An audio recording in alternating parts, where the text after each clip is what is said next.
Přátelé, vítám vás u dalšího dílu. Tentokrát se budeme věnovat řízení a volantu. Určitě jste se setkali s tím, že někdy máte velkou vůli ve volantu, že abyste drželi rovný směr, musíte stále balancovat. Tak dneska si ukážeme, jak to se řídíme. Máme několik možností, co tady ty vůle způsobují. První možnost budou vůle, co se týče řízení jako mechanických částí. A druhá možnost, tady se budeme věnovat dneska, je nastavení skřínky řízení a vymezení vůlí. Tak se na to pojďme podívat a pojďme se podívat, co to vlastně dělá. Tohleto je vůle. Kola se nehýbou, jak můžete vidět. Tohleto je vůle volantu.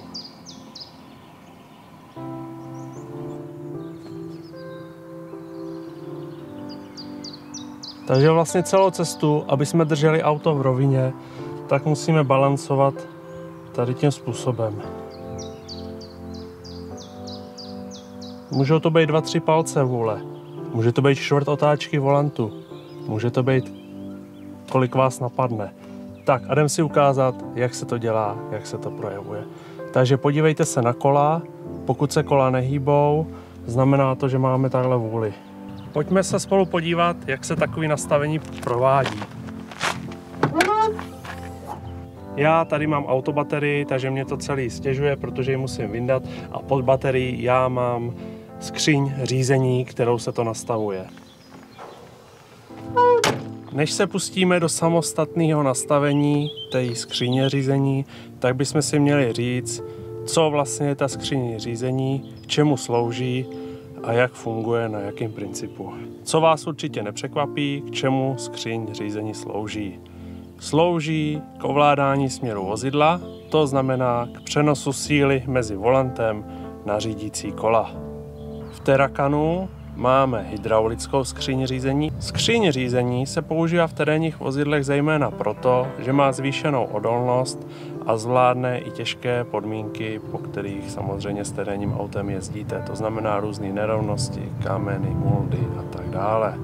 Skříň řízení využívá hydraulické síly k posílení vlastně z mechanického pohybu volantu vám zesílí ta síla na kola. To znamená, to ovládání toho vozidla i těžkého 3tunového offroadu je pak podstatně snadnější, protože máme fakt silný a účinný posilovač řízení. Výhodou skříně řízení je zvýšená přesnost řízení, její odolnost a samozřejmě jsou i některé nevýhody. Mezi hlavní nevýhodu patří složitost systému a hmotnost celé ty skříně řízení, pákové předlohy a tak dále. Teď se mnou pojďte podívat, jak se taková skříň řízení nastavuje, aby volant neměl vůli. Jdeme na to.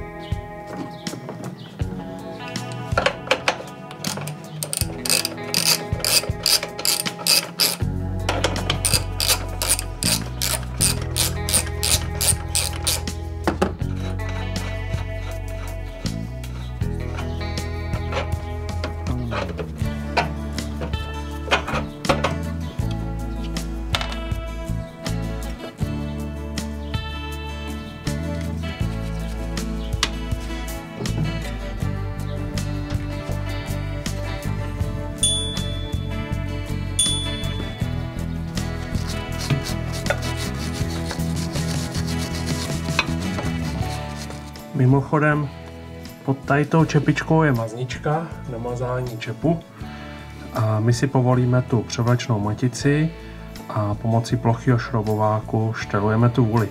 Ještě doporučím poznačit si fixem, abyste věděli, jaká byla výchozí pozice vůči tělu tady té skřínky řízení.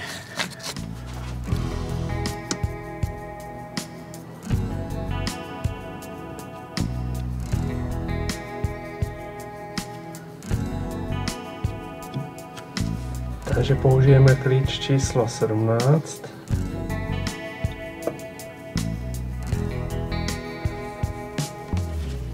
A plochy šroubovák. Tak.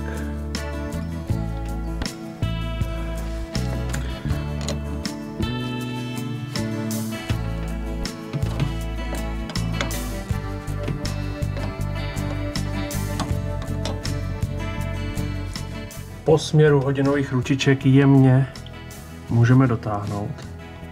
Šroubem jsem pohnul zhruba o půl otáčky. Já jsem tu vůli neměl tak velkou, takže u mě stačilo takto málo. U někoho jiného předpokládám, že můžete otočit klidně o celou otáčku. Sami musíte vyzkoušet. Pojďte se podívat, jak se nám povedlo zlepšit provozní vůle na minimum. Už nemáme hrající volant, kde bychom s autem zápasili na silnici a tahali ho zleva doprava, aby jsme udrželi rovný směr. A pojďte mrknout, jakou máme vůli.